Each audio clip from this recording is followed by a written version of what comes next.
Marshall News and Views Show. I'm Elaine Conyers, and my guest today is a superintendent of the Marshall Schools, Scott Monson. And you were here a couple of weeks ago, and I know you've been around the community a lot, telling about this referendum that we'll be voting on in May the 10th, right? And a lot of people talking about it. And we're just so excited to learn more and more about this. You put in a lot of work. The school board has put in a lot of work. And personally, I would like to see this go. So today, let's talk a little bit more in depth about this whole plan. And so we would like to start maybe talking about the security part. I see that that's what the general community would like to, that's first on their list, and then class size is the second on the list. And I can see, I don't think we've ever had problems in the Marshall schools, but we see it a lot around the country. Yeah, you know, Elaine, you're right.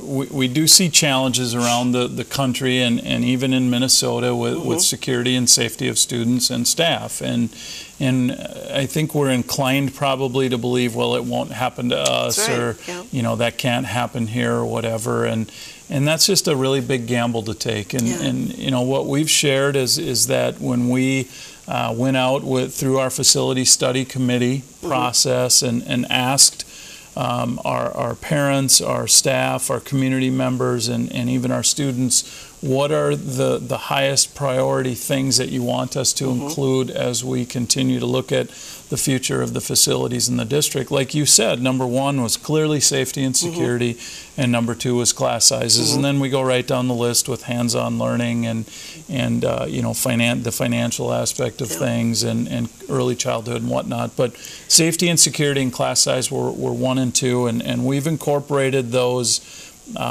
concepts into our plan that will be voted on by our residents on May 10th. And what we have now, we've asked our architects for a little bit more detail. You know, what more can we share with folks? Because I think when we talk about safety and security, that maybe means different things to different people. And so as this process has gone along and we've continued to share information with groups and organizations and service groups and whatnot, as many opportunities as we can to share information, we continue to, I'll say, improve our presentation information and help people understand exactly what it is that we're talking about. So I think Alex is going to help us with this. You know, when we talk about safety and security, the work being proposed at Parkside, the new elementary school, the middle school, and the high school, at each site it involves what we call a secure entrance. And what does that mean? That means that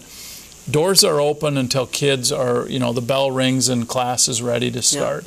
And then those doors lock, and in order for anyone to get into the building, they have to go through the office, check in.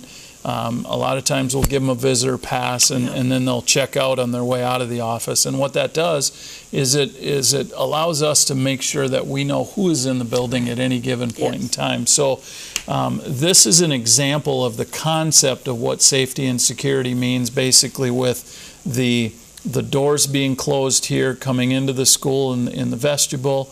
And then anybody who has to come into the building or wants to come in the building and has a legitimate reason to be in there would come into the office, sort of the reception waiting area, and they would have to sign in and then, like I said, get a visitor pass. And that's just giving us that more complete control and making sure that we know who's in the building. So, and then here's a picture of theoretically what it could look like. It's going to be different in every building because the layout and schematics are different in all of our sites, or it would be if the referendum passes. But essentially we've got a set of locked doors, but then a door that comes into a reception or office area where we'd have people check into. So that's part of our security enhancements, if you will, or upgrades or updates that are being proposed as part of the referendum. We've also got some things like really looking at our camera system and our surveillance system and making sure that they're where we need them to be. And we've taken a look at some other, I'll say, smaller security options and safety options, but when you're talking about, the safety and security of students and staff and anybody who's in the building, really can't make that any less important than it needs to be, which is a high level of importance. So we asked our architects to provide us with additional information about, what does that look like? Help us be able to give a feel or a sense of what that could look like in each building. So we're starting to share that with folks. And then I think, Elaine, if it's all right with you, what would be a good idea is just to kind of walk through the plans at each site, or the proposed plans at each site again, and sort of highlight information that we've previously shared, but then also we have some more conceptual things in here. You got to see that as part of the Rotary presentation, and that again helps folks understand and get their mind wrapped around, well, what might a classroom look like, and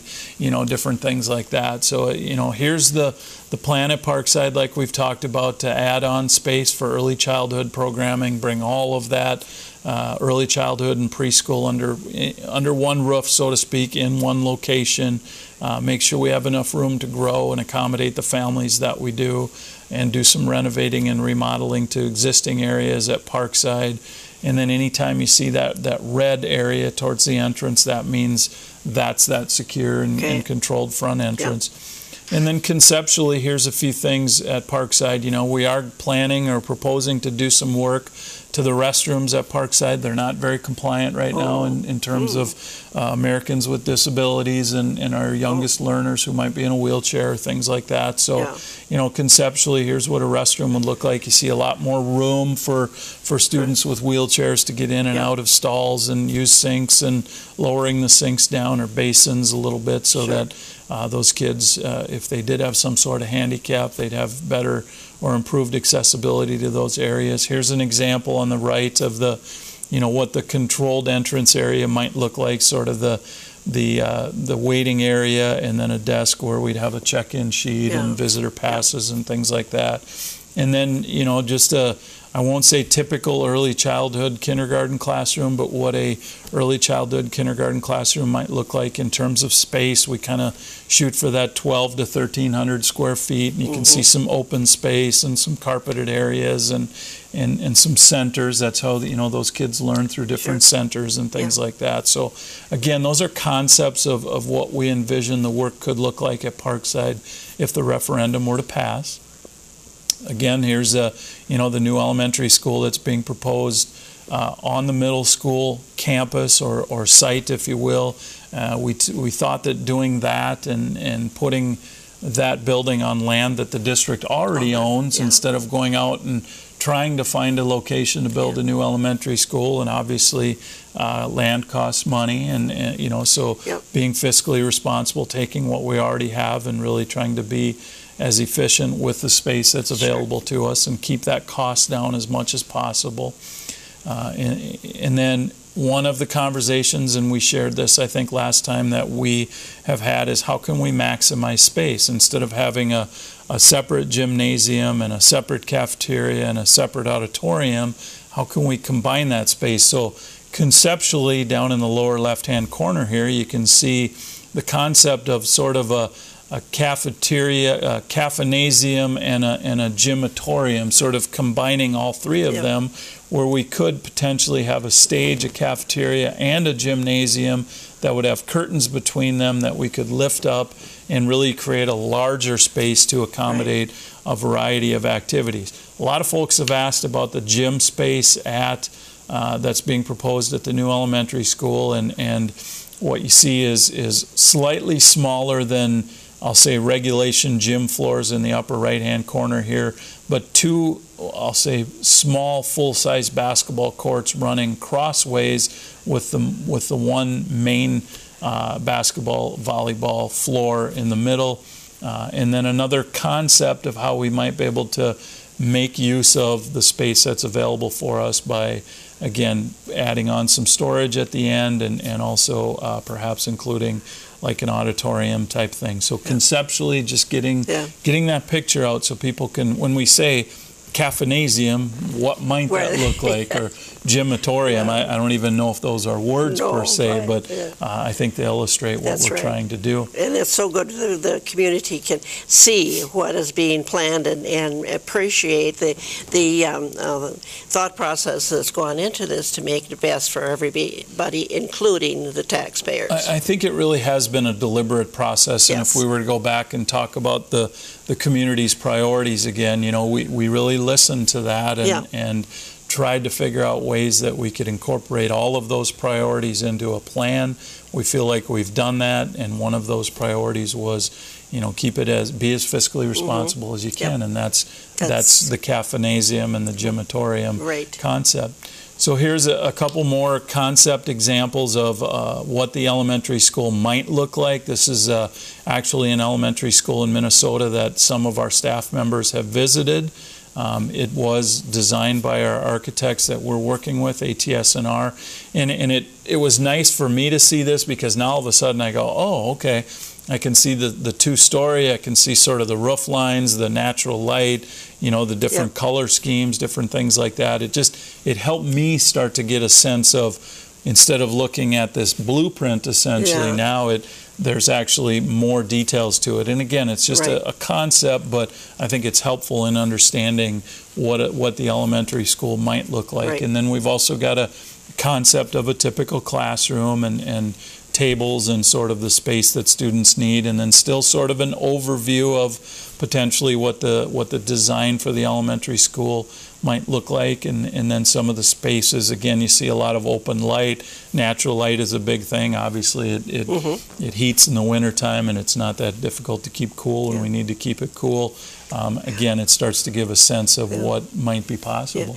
In that middle picture there, those are classrooms then, pretty much? Or? Conceptually, yes. You see sort of each, the walled-off spaces would be potential classrooms, and then one of the things that was a priority, I think it was third or fourth, maybe it was sixth actually, but planning for future learning. And we know that best practices in learning right now involve less of students sitting in the desks in rows, like maybe how you and I learned, and more of the group work and the presenting and being able to spread out and sort of that flexible learning space. So if the referendum were to pass, and it's worth noting, Elaine, that our architects have done, I think, an amazing job of providing information to us and helping us put this plan together. And if the referendum passes, that's when their work really begins. Then it's like, okay, now we need to put the specific blueprints and plans and everything into place. And right now they've, like I said, done a really, I think, excellent job of giving us concepts to look at and sort of think about a little bit and start to develop an understanding of what different spaces could look like. Again, with the new elementary, here's sort of that more open concept space that we feel like, you know, our kids need to have. You can see some learners spread out a little bit, and then you can see the use of technology with our district going to the one-to-one device for every student, K through 12. Next year will be our first year where every student either has their own or has access to their own through a cart-type checkout system. Technology is going to continue to be important in terms of engaging kids and project-based learning. So you start to get a sense of, okay, here's a smart board, and a teacher could theoretically teach a group of students in a particular area, and then over here we've got sort of that spread out area, but yet still some tables for kids to work at if they need to. So it helps with those concepts. The middle school work we've talked about with the addition of the 6 classrooms and renovating 3 different areas, and again having that secure and control front entrance. And then here is another example of what the front entrance might look like, with some doors that would be locked, and having to ask folks to come into the office area, check in before they get into the building, and just being able to, again, more closely monitor who's in our building at any particular time. This is a conceptual drawing. This, again, is a district in Minnesota where what the swimming pool area, when it's filled in, could look like. It could be a gymnasium. It could also be used if grades want to bring all of their students in, or all of the teachers from a particular grade want to bring all of their students in with their devices, there would be Wi-Fi in there, and they could do either large group activities or break into smaller groups and allow students to spread out a little bit. But really it's about that whole thing is really about having a swimming pool area that hasn't been used and been sitting empty for 6, 7, 8 years. Right. And yet we heat and maintain it, so let's use it for educational purposes. Exactly. And also it would be space that would be available to our community before and after school and on weekends, and there's never a shortage of the need for that. And we should just mention too that when that school was built, it was a high school. Yep. And that's why there was need for a swimming pool and everything like that. But then when that the new high school, we've had so many schools over there, or they've moved around, and it's sometimes hard to keep track. Well, which school are we talking about? But anyway, with the brand new school out there on the corner of 23 and 19, that made a big difference. And so then the old school was put together for the middle school children, and because then the 1934 school that was more downtown, that was taken down. And there's been a lot of transition, no doubt, absolutely. Yeah. So when we talk about the current middle school, a lot of our residents and parents maybe think of that as their high school, because that's where they went to high school at. Yeah. And admittedly, Elaine, and when we talk about the high school, we don't talk about it being new anymore, because it's in its 11th year now. It's hard to believe that it that it was that long ago. Yeah. But and then just finishing up on the middle school, what's being proposed there, you kind of give a sense of a science lab and classroom, and then we also are proposing to renovate and get our music room, our orchestra room up to where it needs to be, and that's theoretically again what it could look like. So just some ideas of the work that's proposed there. The high school, like we talked about, it was opened in 2005, so I think this is either the 10th or 11th year. A lot of new construction proposed there, or adding on square footage, really with that emphasis on career and technical education and hands-on learning, but also the addition of 7 classrooms and lockers in the middle, and also some physical education lockers, and then expanding our cafeteria. Again, you see the controlled front entrance at the high school, and some of the ways that we want to be able to monitor who's coming and going from our building. And then concepts, these are typical classrooms, not that much different than what we see in the high school already. You can see the science labs, and they have a little different feel to them with the countertops that are designed for science experiments and chemicals and things like that. The lab and shop areas for career and technical education, ag, engines, metals, woods, and then sort of this is a conceptual on the bottom here, sort of a conceptual drawing of what the addition on I'll say the back side of the school might look like in terms of the cafeteria, adding on that space, but also trying to make use of the natural light as much as possible. That's great. And that's a good touch, again, for students. And there's no talk about building up, right? Is that, No, I don't believe that school was designed for that. It was designed to build on where it's being proposed now, and sort of in the back side of it, and then adding on also to the ag and metals and woods area. I would say that would be on the northeast part of the building, if you will. So we've had a lot of questions about the tax impact, and hopefully and we'll continue to do this right up until Election Day. On our website we have a tax impact calculator for residential property owners. We have a tax impact calculator for commercial and industrial property owners, where they can type the value of their property in, click, I believe it says calculate, and it'll say, okay, here's the tax impact that's for this $38,810,000 Isn't that referendum. Wonderful that our technology is to that point where we can find this information so easily, really. It really is. It is amazing. And that's been something that we wanted to make sure that our financial advisors, who have also been great to work with, were able to provide for us. Our community said we want to make sure that we're as transparent as possible throughout this process, and this is a part of it. And ag property owners, we continue to encourage them. There is some information on the website. It gets a little bit more complicated because typically with ag property you have a house or a dwelling that they live in, and then you also have the ag land that they farm or do raise cattle or different livestock on or whatever. So we continue to encourage them to contact Ellers, our financial advisor, and that number. We have a toll-free number that they can call. That's 1-800-552-1171. Also, there's an email that folks can reach out with, and that's mnschools@ellers-inc.com, and that's EHLERS-INC.com, and hopefully Alex will put that up for us. Andrea Ewell and Jody Zesba have been our primary leads on this project, so we would encourage people to reach out to them.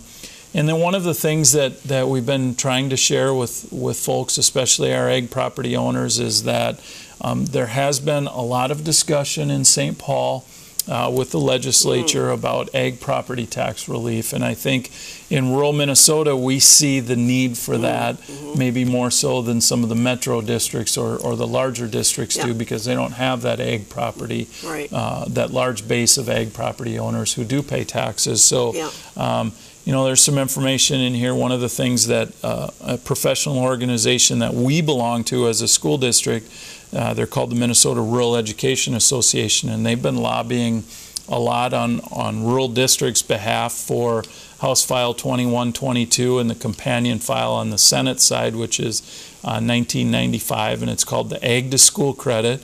And essentially, if that were to pass in St. Paul and become part of the omnibus tax bill, it would provide significant tax relief to ag property owners on future taxes and also on existing taxes for referendum purposes. So, here's a chart that shows that right now, if theoretically we'll just say $1 million farm and acreage, if the referendum were to pass, taxes would go up $473 as the law exists right now.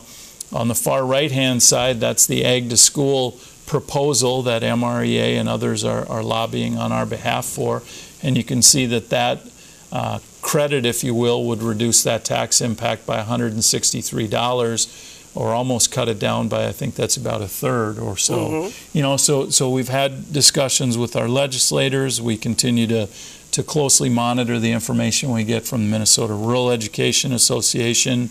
We would encourage, ag property and rural property owners to reach out to legislators and say, hey, what about the Ag to School credit? What about House File 2122 and Senate File 1995? We think that's important that we get that word out, that this is a possibility. I'd love to be able to sit here today and guarantee that it's going to happen. Unfortunately, we don't have that ability. And there would be a cost to the state of Minnesota. If this were to pass, they would effectively be assuming some of that debt or some of those taxes, if you will. So we realize it's not an easy decision for those who are making decisions down in St. Paul, but we're excited that at least there's been some conversation about that. Other questions that we've had in terms of, and maybe Elaine, now is a good time to just sort of review that the vote is on May 10th from 7 a.m. until 8 p.m. at the National Guard Armory. We already have had some folks who either can't be here during the election day or for whatever reason have a conflict, and they've filled out absentee ballots, and those are available in the district office. So it's a good time to review that. We've really been reaching out to different organizations and groups and have really been appreciative of the help that all of our media outlets, including News and Views, and allowing us to share information and just get the word out and continue to move forward as we get closer to that date.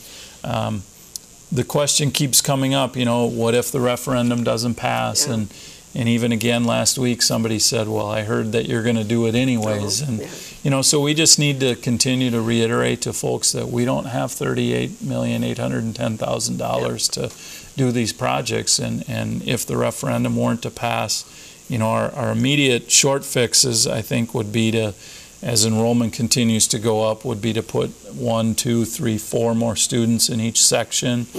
We may at some point in time, because the numbers get so large that we would have to look at alternatives, we may at some point in time say, okay, are there places that we can put portable classrooms like what we've already done at Parkside? Because we just don't have the room in our buildings right now to add classrooms.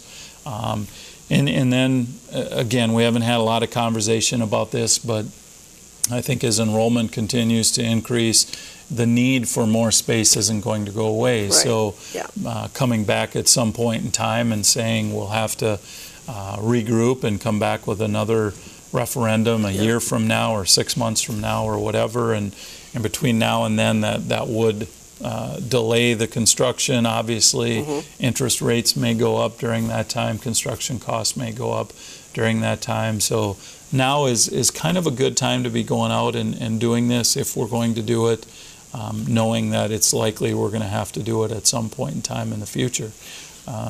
So I don't know if there are other questions that you have that you want to cover or other things that you've heard. Well, I think that's a very good point that you just brought up too. That the interest rates are lower now than they've been for a long time.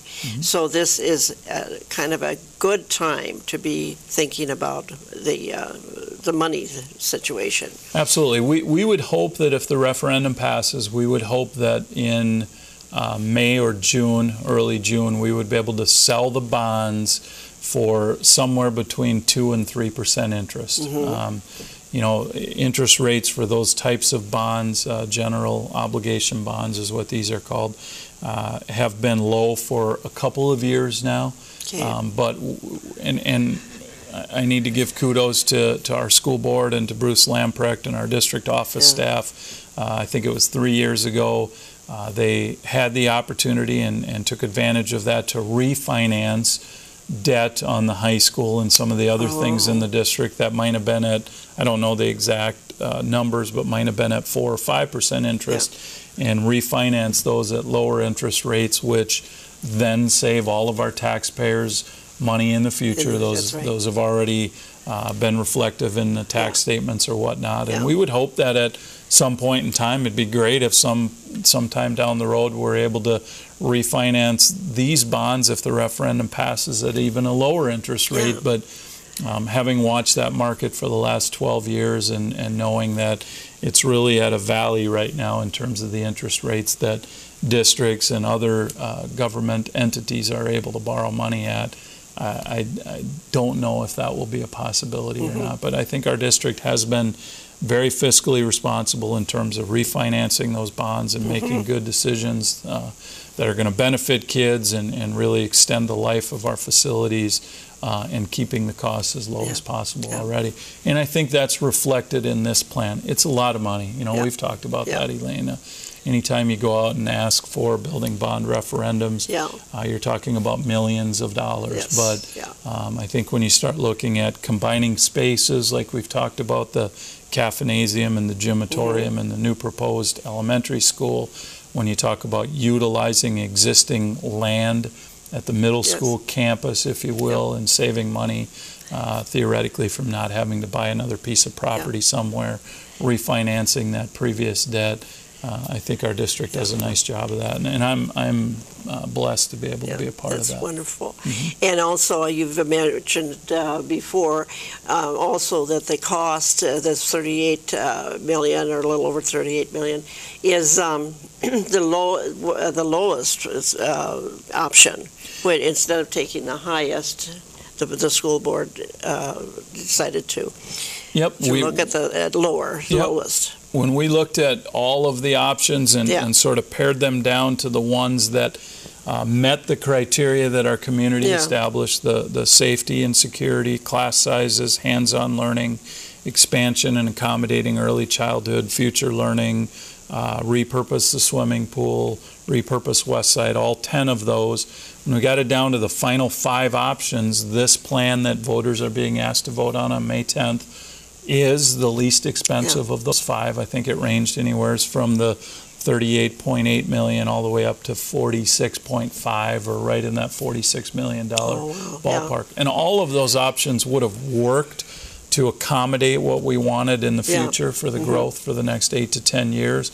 But again, we went right back to that checklist, what our community said was important, and made sure that we made a decision that we felt was best for the residents. That's right. Absolutely. And then I think I hear comments about, well, what makes you think that the enrollment is going to increase in the future? Well, just look around how Marshall has grown in just the last even 5 years.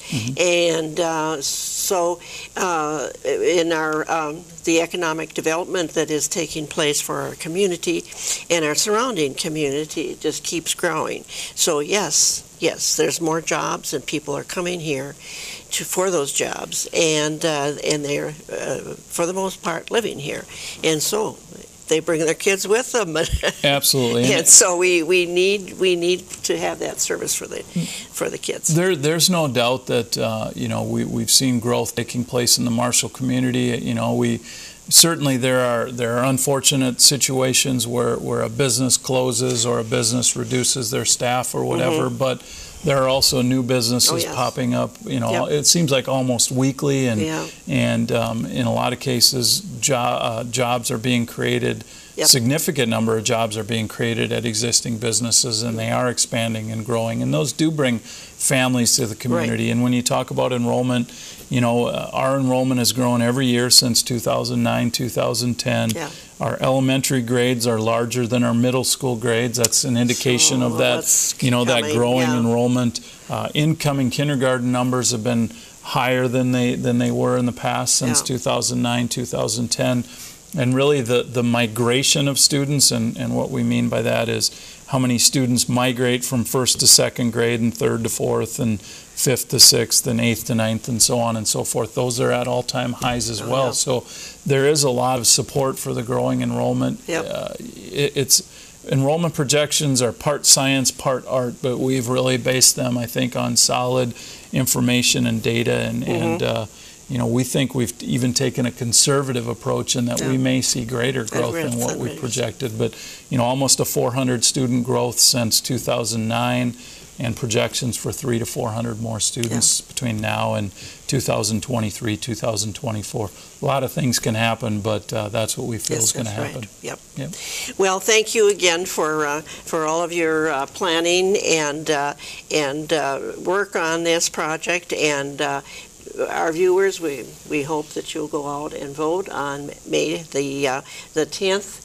Vote how you wish to see things happen. I'm not going to tell you how to vote, but we certainly hope that you'll get out there and do that, and keep in mind the needs of our growing children and what the education that they need. So thank you again, and you will be back again couple times, I think. I think May 3rd I'm scheduled to be back here again, and we'll, between now and then, I'm sure there'll be even more new things, and maybe we can talk about some of the frequently asked questions that we have on our website, and that'll be coming out in the informational mailings over the course of the next 3 or 4 weeks. I'll ask Alex to throw up the contact information on the screen in terms of if people want to get a hold of me, or if people want to get a hold of our architect, or again, our financial advisor, Jody Zesbaugh, and that we can just ask folks to reach out to them with questions. And again, Elaine, I appreciate the opportunity to come here and share information and help inform people, and appreciate our partnership with you folks. Well, that's great, because we want that information to get out. So thank you, and we'll see you in a couple of weeks. Sounds good. Thank you.